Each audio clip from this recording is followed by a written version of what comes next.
I got a few more photos and stories here. It covers a lot of topics and all. You probably noticed from this the wording on my back of my chair that I got a Respawn office chair. Kind of pricey, but really comfortable. The only problem I've got with it is it's a little too tall. Even when you lower it all the way down, it's a little too tall, and it makes it slightly uncomfortable to type. But I had bought another chair that was similar to this one with the netting on the bottom and the back and all, and that one was just really sorry. It got to where it squeaked really bad, and the recline part of it that locks it at various different recline levels wouldn't work and all that. So I packaged that one up. And I'll tell you what, you haven't had a good time until you've disassembled one of these chairs and had to find a box that would fit it because you threw the original box away and then had to send it back to Amazon. Wow, what a mess. Anyway, this Respawn chair is really comfortable, and it's got a nice headrest and all that. I really like it, other than the fact that it's a little too tall. So anyway, I got to figure out something to do about that. But this is more of my photos and stories. Whenever you're looking, sometimes whenever somebody puts something back together and it's not running right, and you have, when you're teaching students, you have this kind of situation. They're sitting there trying to figure out why it's not running right, and you can look at it and tell what went wrong. That this gasket that they tried to put in place somehow got cut and got out of place when they put it down in there. And I always thought these CSFI systems were kind of interesting in their design. They were really like nothing else. And the interesting thing about them to me was that they called for like 61 pounds of fuel pressure in minimum, and some of them, if you had 58 pounds of fuel pressure, it wouldn't operate the poppets and they wouldn't start. That's one of the reasons that even at the Chevrolet place, they've started replacing those little poppet valves down in there with a fuel injection spider that's got electronic injectors down there where the poppets used to be. And the little connections right there in the top of that manifold and that little part of it where the wires plug in, I actually have wires going down each injector. That's pretty ingenious. It costs $300 or $400 to buy one of those, but it's well worth it. I put one of those in my dad's pickup. He had a 96 model C1500 that he had bought used years ago. My son has it now. And I took that thing over there one day when it wasn't running right, and that spider, I went ahead and replaced that injection spider to start with, just because, because Dad had the money and he didn't care. And after that, it still didn't run like it was supposed to. And so I asked the guy at the salvage yard, who was a friend of mine, if he had some of these engine controllers, because what I was wanting to do was get the little calibration pack out of the engine controller, and see if I could do something to improve that. I had run into that back in a 91 model truck where I took a calibration pack out of the little prom chip, not the calibration pack, but the little prom chip out of another engine controller and put it in a 91 model that I was working on. It was idling rough, and when I popped that one in there, it wasn't even for the right kind of truck. It was for a 6-cylinder, and that was a V8, and it made it idle really smooth. And I told the guy we could go ahead and order the right one. He goes, no, let's just leave that one in there. But on my dad's truck, that guy had a whole passel of these engine controllers, and I threw them out on the bench. And it's difficult to read those numbers on those controllers, according to the junkyard guy, and tell which controller fits which truck. So anyway, I kept pulling the chip out of each, take a little plate off, pull the chip out. I kept swapping chips into my dad's engine controller until I got one that made it run really, really smooth. Now, I don't know how you would parse this or how you would do it if you were working on one, but it just so happened that it would run this way and that way and the other way. And finally, when I put the correct one in from another pile of engine controllers, that thing ran so good. And my son, even now, tells me that thing runs so incredibly smooth on the road and even idling that you can't even hardly tell the engine running whenever it's sitting there idling and all. But it's a ragged looking old truck, but boy does it ever run good. Anyway, this right here, we actually had to put a balance shaft in a 99 2.4 liter Alero because of a noise it was making. And I had to buy this $40-something special tool to time that balance shaft. You time the balance shaft on this end, on the other end, You know, you basically, after you've done this, you know, you have to time the chain on the other end. But, you know, I would say, you know, the engineering part of you might want to just take this balance shaft and get rid of it if it's causing a problem. And see, they put balance shafts on 4-cylinder engines because the engine is wanting to jump up and down because it only has a combustion event every 180 degrees of crankshaft rotation. Some of the Ford Contours basically had a steering wheel vibration because they didn't have a balance shaft, and those things were just basically not very smooth, and people would grouse and complain. And you know, Ford came out with different radiator mounts, different motor mounts, all kinds of stuff trying to soften that. There was another one I ran into that had a vibration but wasn't balance shaft related, maybe it needed a balance shaft, was a 4.3 in a Chevy pickup. And this thing, it had a screwball vibration that felt exactly like an engine skip, but you could go to the tailpipe and put your hand back there and it wasn't skipping. You know, you can put your hand by the tailpipe on one, it's skipping, it'll go bup, bup, bup, bup, bup. This one here was, it was smooth, but you would swear this thing had an engine skip idling. And so I fooled with that thing for a little bit, and I realized, man, this is a Chevy, and I'm at the Ford dealer, and I'm kind of above my pay grade on this or something, because I don't know exactly what to do. So I called the guy that was the shop foreman, a guy named Ted that was at the Chevrolet place at the time, and I told him what I was experiencing, and he says, you will never be able to fix that. I said, what do you mean you won't be able to fix it? He says, the only thing we've been able to do that made it a little better, but it didn't completely take care of it, was we put a Caprice motor mount, transmission mount back there that was a little softer apparently, and it was made to isolate it from vibration. He says, but you won't ever get that to where it doesn't do it. And after that, I saw other ones that had the same problem. It was just designed into it.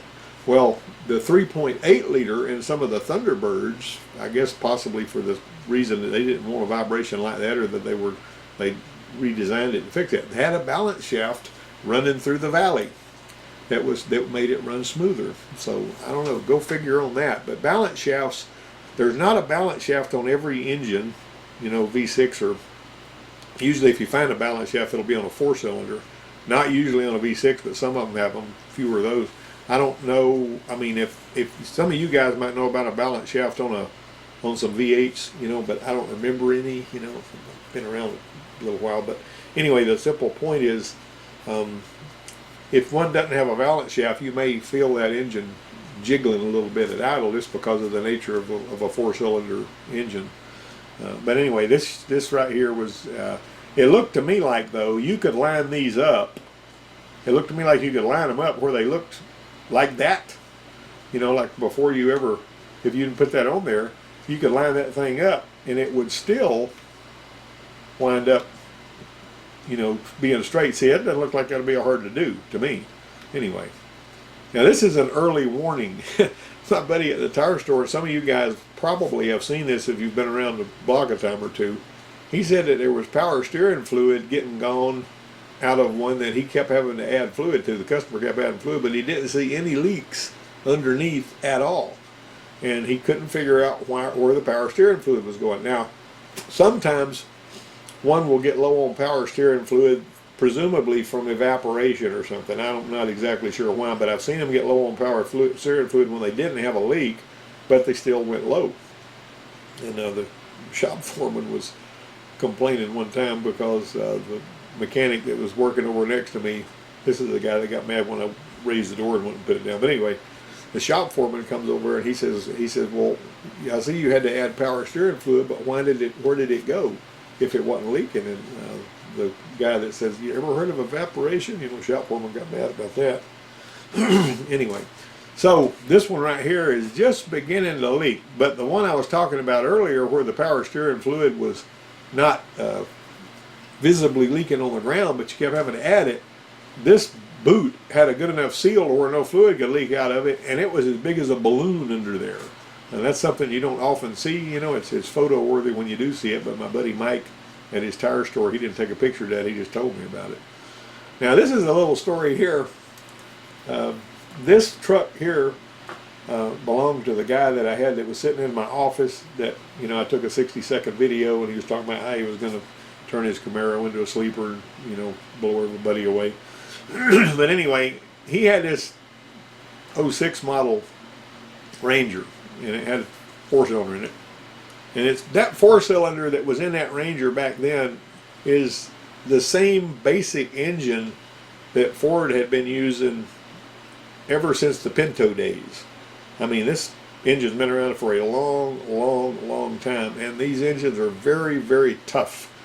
And one of the testimonials to the toughness of it was that one night, and this guy right here, he had racing in his blood. You know, he's a mechanic now, and a good one. I've always said he's always been super smart, but this particular night, you know, he had this truck, and he didn't care what happened to it. He was just going to get out there and do some racing on this truck. And you know, down here in redneck Alabama, we do, you know, I don't race because I don't want to crash and burn, but these young boys sometimes will get out there and find a place to, you know, a lonely stretch of road where they'll drag race and everything. But there's also a place where you can go and pay to race and all that. Anyway, this guy was putting his nitrous. He got a bottle of nitrous from somewhere. Now, he didn't have the right hardware to hook the nitrous up, but what he did do was he took a piece of a water hose that he cut with his knife, and he ran it from inside the truck into the intake. And so whenever he was coming off of the line or whatever, when he get ready to race, he would open the valve on that nitrous bottle, and nitrous would go through that water hose into that engine, and it would just, this thing would just scream, you know, and he was really surprising everybody. And finally the engine, after racing it for hours, doing this over and over and over again, tell me another engine that'll put up with that if it's just a stock engine, finally came apart. And so we were going to pull the motor out of his truck. He didn't tell me until later why the engine came apart. I thought it was really unusual for an engine to, you know, one of these engines to lock up because they're really solid. And so his mother called me on the phone, and she says, if you pull that engine out of there, and he was standing there listening to me, and you tear it down, can you tell if he was abusing it? And because, you know, he was still living at home at the time. And I said, yeah, we could look at it and tell if he was abusing it. And he was standing over and said, is that right? He was concerned about what his mother would do if she found out he had run nitrous through his truck and blew it up or something. But anyway, it was kind of funny. It's been years and years ago. You know, I think his boy's 30 years old now. It's 12, 14 years ago. But anyway, this one right here is this. Look at this. If you might have noticed on some of these Fords, just about all of them in a certain vintage have got this wheel, right? Now, some of them, very few of them actually, have got a steering wheel rotation sensor that reads that. So what Ford did was they put this wheel on every single one of the steering columns, but they only put the steering wheel rotation sensor on the ones that had that set up on it. And it had to do with your program, what do you call it? Active suspension. Basically what it was is if you turn the wheel too fast, it would firm up the shocks. Or if you had over 400 psi of braking pressure, it would firm up the shocks. And the way it firmed up the shocks on those Fords was it had a little valve down inside the shock, was hooked to a shaft, had a little solenoid thing. It would flip back and forth, and it would stop up about half the holes in the little plate where the oil went through, and that would firm it up, you know. And so that was just interesting right there. You had a little optic sensor that was reading between those holes right there is what it basically amounted to. But this right here is an interesting little thing. This is one of those start-stop motors, you know, idle-stop motors, and that's what the middle of it looks like, the core of it. Now I was at school in Kansas City in a hybrid class, and the guy was, you know, do a diagram on there about how notice there's no copper. There's no copper at all. They just poured aluminum in there. And so basically what they did was that what is between these is aluminum, and they would take this. Aluminum is not ferrous metal, and so basically what they were able to do is they walk the magnetic field around like you do on any kind of a brushless motor, and what that does is it causes the dadgum thing to spin. And it's as I remember, this particular one runs on about 40 volts. It's one of those off of an old Chevy or whatever. But like some of you guys may know more about this than me, but that's what the motor looks like. You know, it's a start. It starts the engine every time you put your foot on the gas to take off. Them big old wires going into it and all. And these will typically, as I remember, have blue cables because they're medium voltage. They're not high voltage that requires an orange cable, but they got blue cables on them.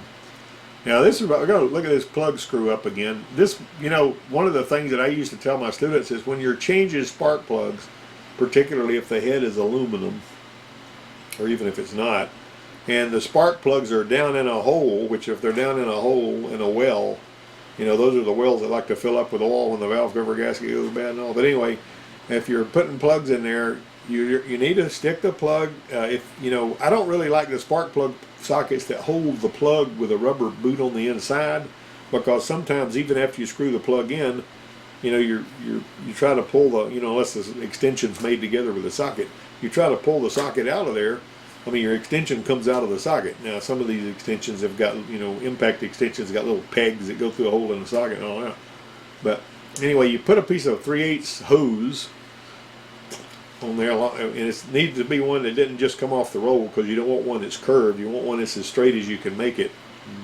And you slide it on there and you lower that plug into the hole, and you start it with your fingers with that piece of hose, and you screw it in just as far as you can screw it in, and then you follow up and you put your 15 foot-pounds of torque on it, or whatever it calls for.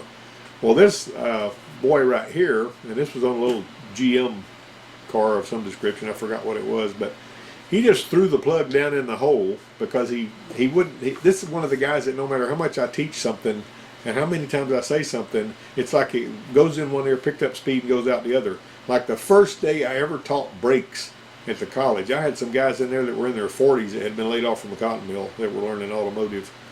And I got in there and I really hammered on it. I says, whenever you get out there, you're going to pull the brake drum off of these vehicles, and you're going to see a lot of heavy black brake dust on those shoes and everything. Do not blow that dust out of there with a air blower, because you don't want that asbestos dust floating around in the air and breathing it and all that. You need to wash it with something wet. I don't care if it's brake part. I don't care if it's a water hose.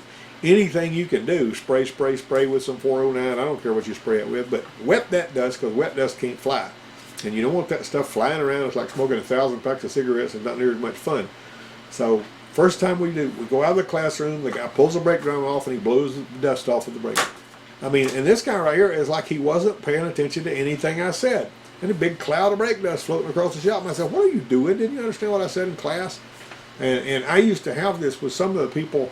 It was customers and students I would talk to. You'd go to a lot of trouble to explain something to them, and they'd be looking at you, nodding their heads like they were listening to everything you said. And when you got through, they would ask you exactly the same question again, like they didn't hear anything you said. This one guy, I wanted something we could jump cars off right quick with. So I got a battery, and I put some, you know, the marine battery, and I put some lugs on the end of, you know, some jumper cables, and then I put them down onto this marine, you know, deep cycle marine battery. And so this was a metal hand truck that I had put that battery on. And I told the guy, I says, now, you want to drape these cords over. You don't ever want to connect the 2 jumper cable clips to this piece of metal that's going from handle to handle, because this is a battery. And this guy actually worked on a farm, and I was really surprised that he wasn't a little more knowledgeable of this. And he was about 25 years old, seemed pretty intelligent. And I says, you don't ever want to hook these on this. And he was nodding his head, listening to me. And then he connected the jumper cables to the crossbar, just like I told him not to do. Of course, we had spark, and hey, what are you doing? Why did you do that? You know. And then there was another time I says, when we're using this transmission flush unit, I says, we're basically replacing the transmission fluid in the transmission with new fluid from the new fluid tank, right? There's 2 tanks on that thing. There's a dirty fluid tank and a clean fluid tank. And I said, now when we get done, the first thing we need to do to keep from messing up the pressure sensors in the machine was we need to pump this old fluid out, but I'll make sure you pump it out into the waste oil drum. And you know, because we had a big waste oil container over there that I got from Safety Clean for $160, and they would come empty it over. Pump it out in there. Do not pump the dirty oil into the clean oil chamber, because that's pointless, and you're going to mess up the clean oil chamber. And so I left him over there. He did a transmission fluid exchange, And I happened to look over there about the time I saw him sticking the waste hose in the new oil chamber and hitting empty waste. And I said, what are you doing? I don't know if he didn't hear anything except the last phrase of what I said or whatever, but that particular guy was terrible to do that. Anyway, this boy that dropped the spark plug down in there, he screwed it down in there and it didn't go all the way, but you know, he got about this deep into that head before all the threads seized up. Well, that washer was never squished, and the heat was having to go out of the spark plug through the threads into the head, and it galled the threads. Believe it or not, this car came back the very next day after he put plugs in it with that brand new plug cooked and burned up like that because he didn't put the thing all the way in. I mean, and that was just very annoying to me that he pulled that stunt. But he was a guy that was, and like I say, he seemed reasonably intelligent. He was in his 20s, and he would leave a hose clamp loose, and you'd say, you left that hose clamp loose. You need to remember to tighten these hose clamps or you're going to blow a hose off and you're going to burn a motor up. And the next time he did exactly the same job again. He'd leave the same hose clamp loose. He'd leave the same he'd leave oil drain plugs loose. He was an accident waiting to happen. This was just, oh man, that's like, you know, some of them just scare the living daylights out of me. So, you know, you don't want them to screw anything up, but some of them can't seem to learn from what happened yesterday that was undesirable that you don't want happening today. Anyway, all right, now this was my dad's spark plugs on his Crown Victoria. He told me, he said, hey, I got a big noise under the hood of my Crown, I mean, it was a Grand Marquis. And I said, okay, let's go over here and see about this. So we went over there to see about it. And what happened here was, you see how this plug right here is a different spark plug than all the other ones? Why that spark plug was changed is a mystery to me. I don't know who changed it or when they changed it, you know, because this car had 91,000 miles on it whenever we bought it. And it was in a really, really good shape. But at some point in this car's lifetime, somebody had put that spark plug in and didn't change any of the other plugs, and that spark plug was the one that blew out. Now, these spark plugs have a tendency, for some reason, on some of these Fords to work their way loose if you don't put them down in there and torque them the way they're supposed to be torqued. Also, on these Fords, there are people that will throw the plug down in the hole like this boy did on this other one right here, and they throw it down in there and they feel like they'll throw it down in there and then start it with their socket. And a lot of times when you throw it down in there, you may ding the first thread, or your socket may get crooked on it, and you may screw the threads up like he did on this one and only get it halfway down there. You know, we had to fix the threads on that one, by the way. So anyway, I had to, in the parking lot of my dad's apartment, I had to go down in there and I put some grease on one of those taps that, you know, you tap it out and put the bushing in there. I put some grease on it. Ordinarily, I'd put air blowing into the throttle body, you know, with an air blower taped where it's blowing all the time. And then I would turn the engine over until air was blowing back out the spark plug hole, so that whenever you were doing your tapping, all of those little particles of metal that were coming out of it would be blowing back out of the hole. Well, I didn't have an air compressor over there by his apartment, so I just smeared a bunch of grease on there, because that grease basically would keep those pieces from falling down in there. Well, after I got all my tapping done and everything, and I spun it over, you know, without, you know, disabled everything, spun it over so it would go poof, poof, poof. You know, you can, you know, where the starter relays, you can bypass that without switching the key on. Anyway, I blew all of anything that might have made it down in there out, and then I replaced all of the plugs, including that one right there. So I actually had put a bushing in there, one of them metal bushings down in there, and hit it with a little thing and staked it and all that. But that was something I had to do in the parking lot.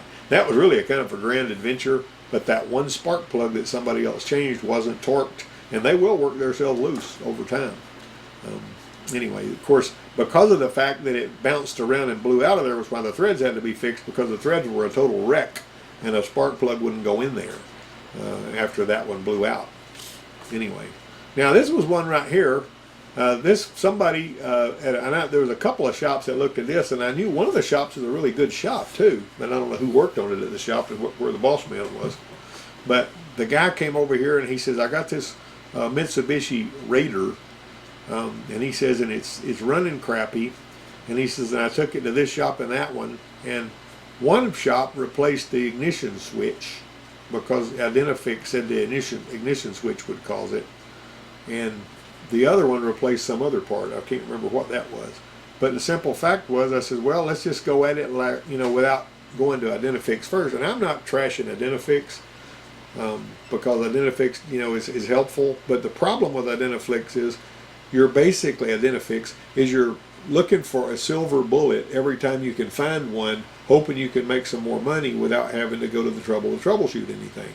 And you get frustrated if you find out that Identifix had the answer 2 or 3 times in a row, or 3 or 4 times in a row, the 5th or 6th time in a row, or however many is on that progression, Identifix doesn't have the answer, or the answer is wrong, and then you have to do some real troubleshooting, and that's very annoying to a person that's used to getting a silver bullet for every job.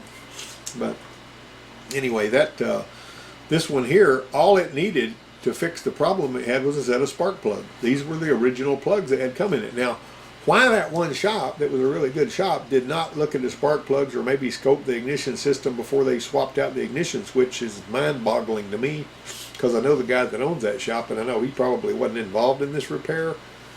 He was, he's tended to be pretty busy, and some of his, somebody went to Identifix and was overthinking this, and all that. Okay, so always identify your refrigerant first. This was one we found that was 76% R12, 23.9%. You can see the percentages of R134 and R12. And this was an R134 system. This one right here, it passed even though it was 38% air. Now, basically, all you're going to do on that one, you can actually get the air out of your tank if you wind up getting some air in there. One of the things I used to fuss at some of my students about was they'd hook my big machine up to a system that didn't have any refrigerant in it at all. It was totally atmospheric after they had done a repair or whatever.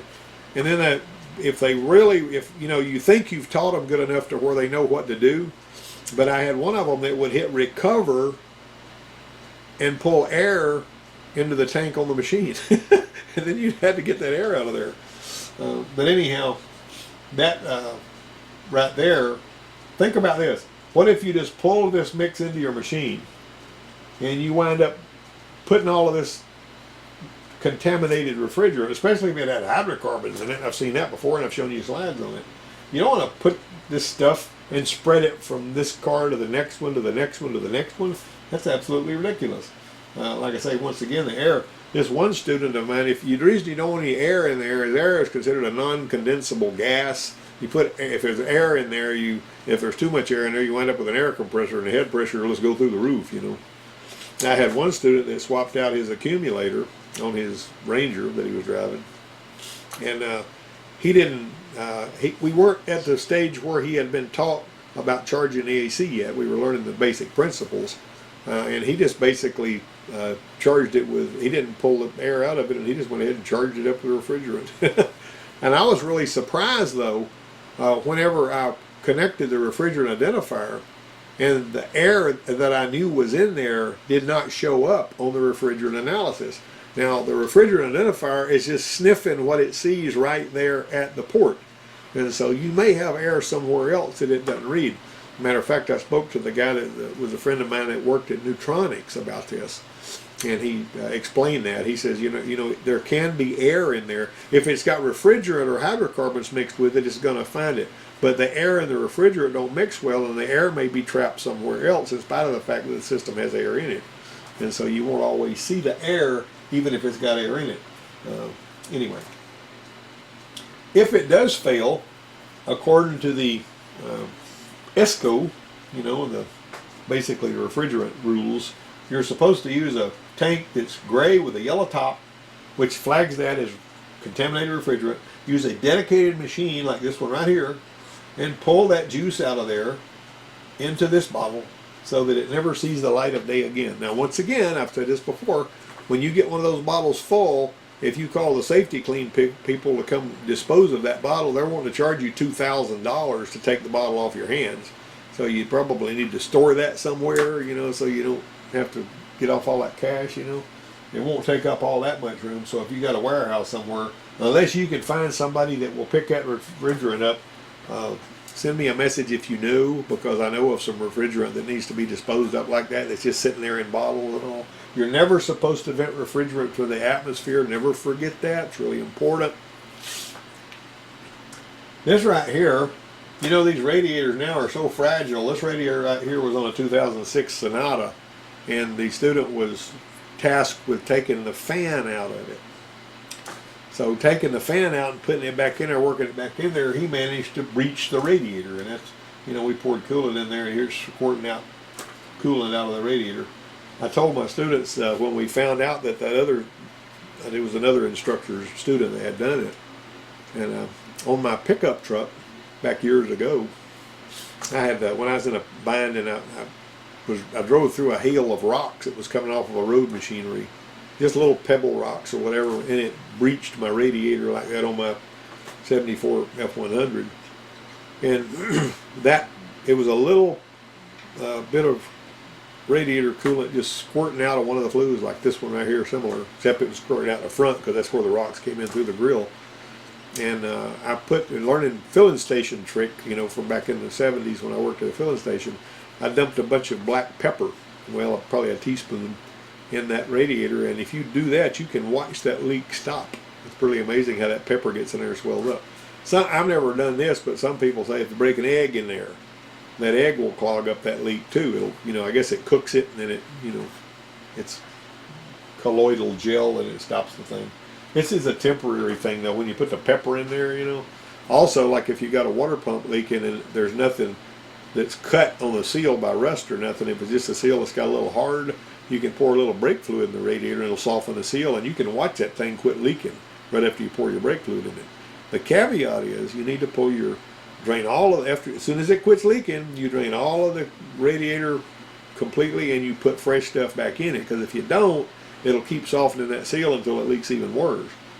There was a guy that sent me a message from South Africa, British guy, and he said that he didn't have the money to buy a water pump for his Mercedes and it was leaking, and what could he do about it, because he didn't even have the money apparently to buy a kit to rebuild the water pump, which you could do that on a Mercedes car. And I told him to put a little brake fluid in the radiator, and because that won't cost nothing, it won't hurt nothing. I said make sure you drain it though as soon as it quits leaking, so you don't, you know, have a worse leak.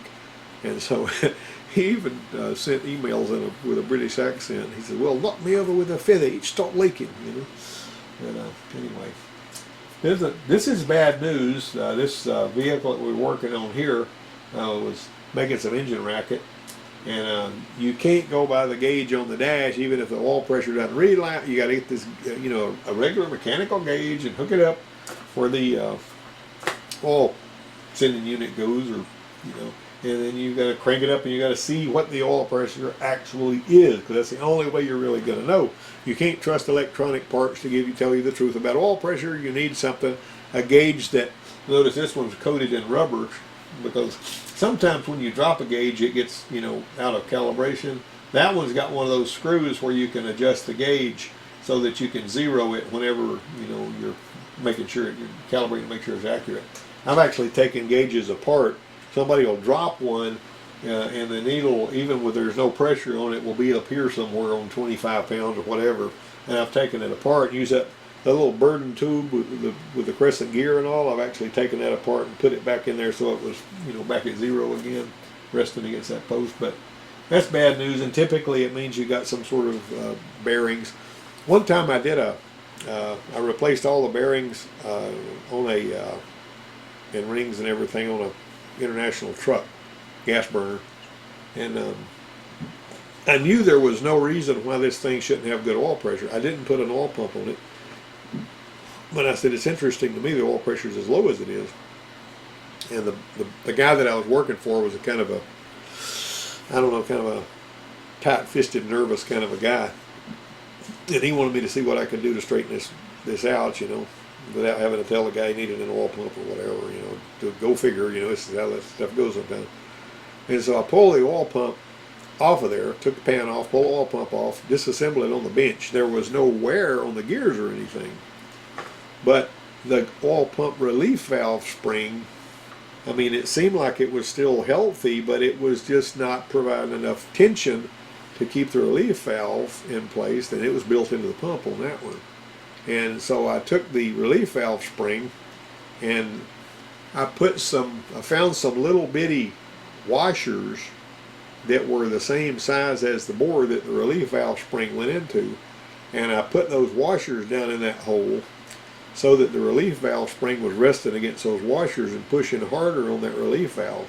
And the oil pressure went from 10 psi idling hot to like 45 psi idling hot. And all I did was replace those relief valve, put those little washers under the relief valve spring inside the, where that thing went in there. But anyway, low oil pressure. A lot of these vehicles that have oil tensioner, they got oil pressure driven tensioners for the timing chains, and like particularly 3-valve Fords, if they don't have at least 25 psi of oil pressure, you're going to have rattling chains and stuff, and it's in big trouble.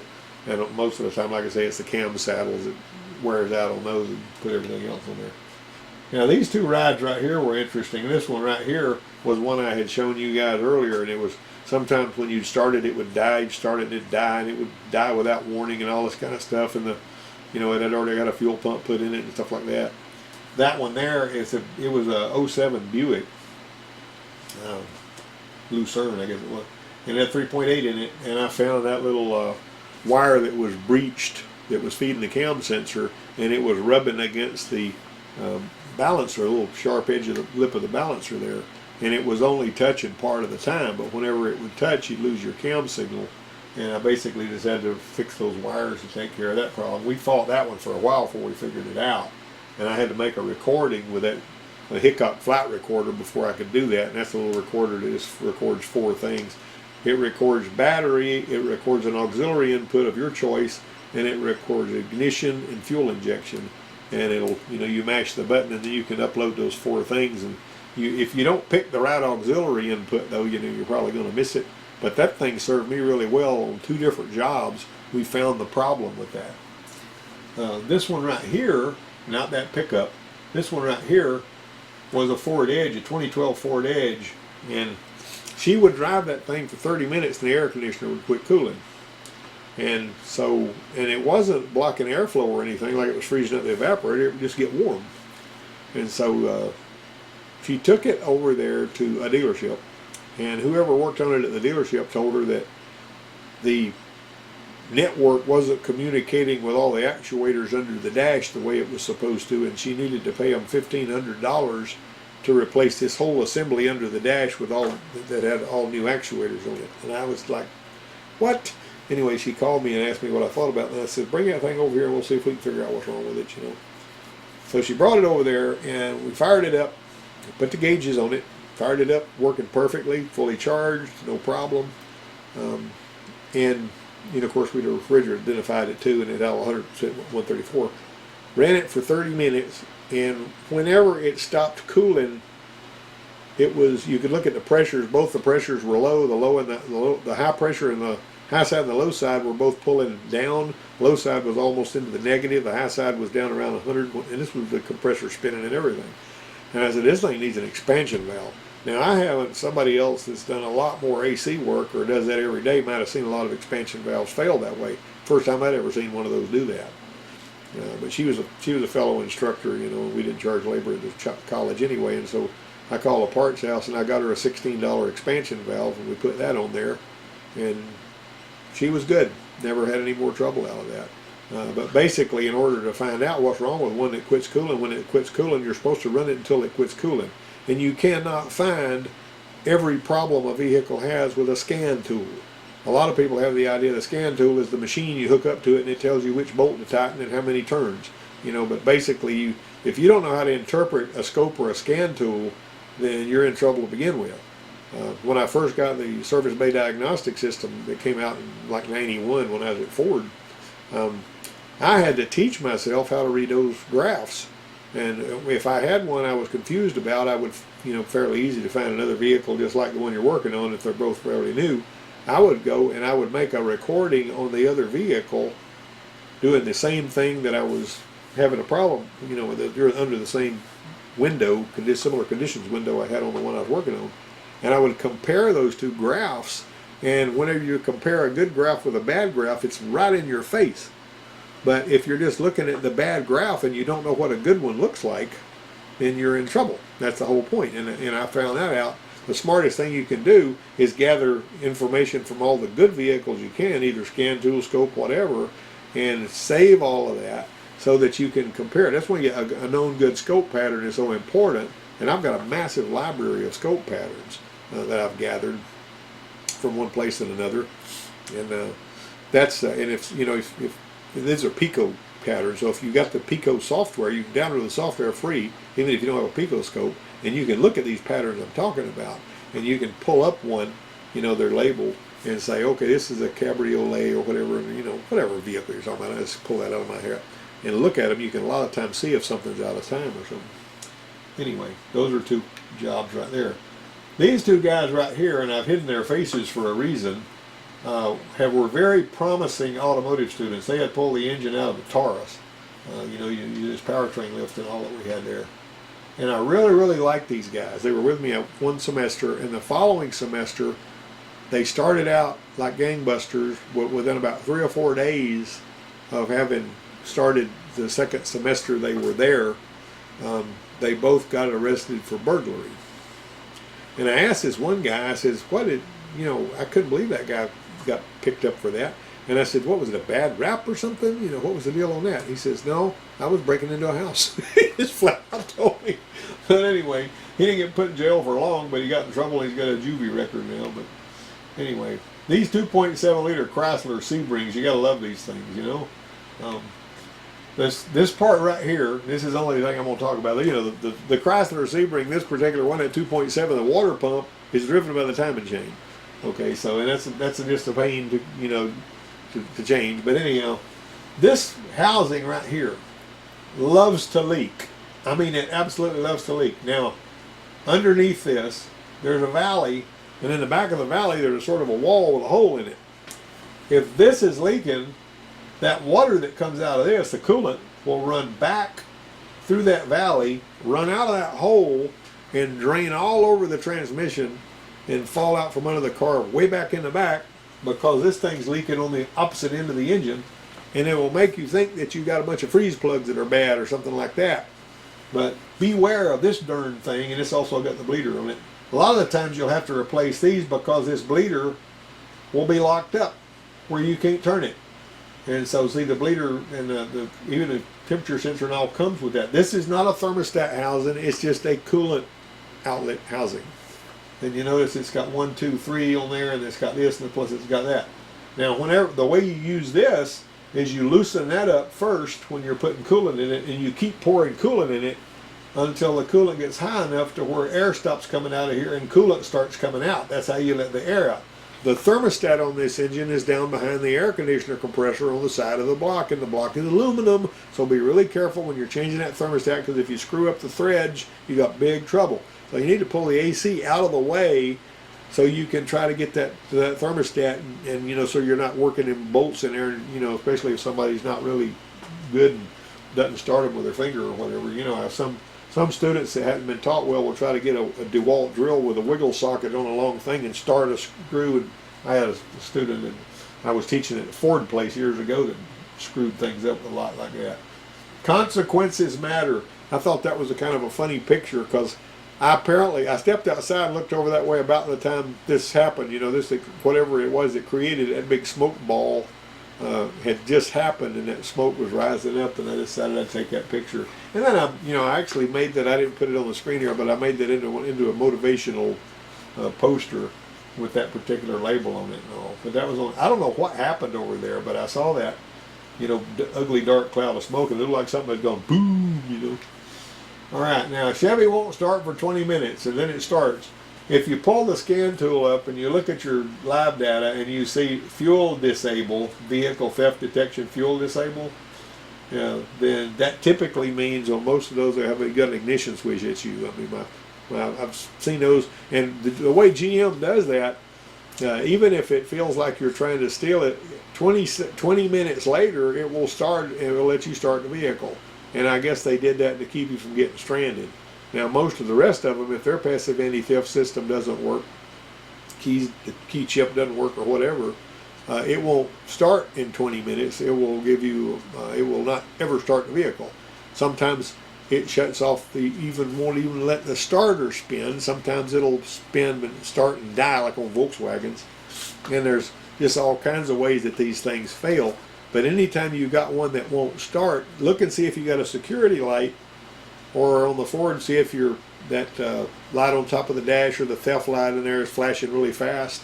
And that means that either a module's not talking, or it can't read the key, or the little transceiver in there, that the little halo around the key where you stick it in, that's supposed to, send out the radio pulse to activate the chip in the key and all, is not working right. Those fail on Ford sometimes. But it's a Chevy here, and this one right here, they'd say we drive the truck over to the turf and timber place to get lawnmower parts. It's one of the college trucks, and for 20 minutes it won't start. Then it starts, and then we can bring it back over here. And this is what we found on that. We went ahead and put an ignition switch in that one. The hidden leak, you pull that open, you'll see that leak. But whenever, on some of them, when this hose is actually connected so that it stretches when you're accelerating, it will open up and let a bunch of air in there, and then it'll close up.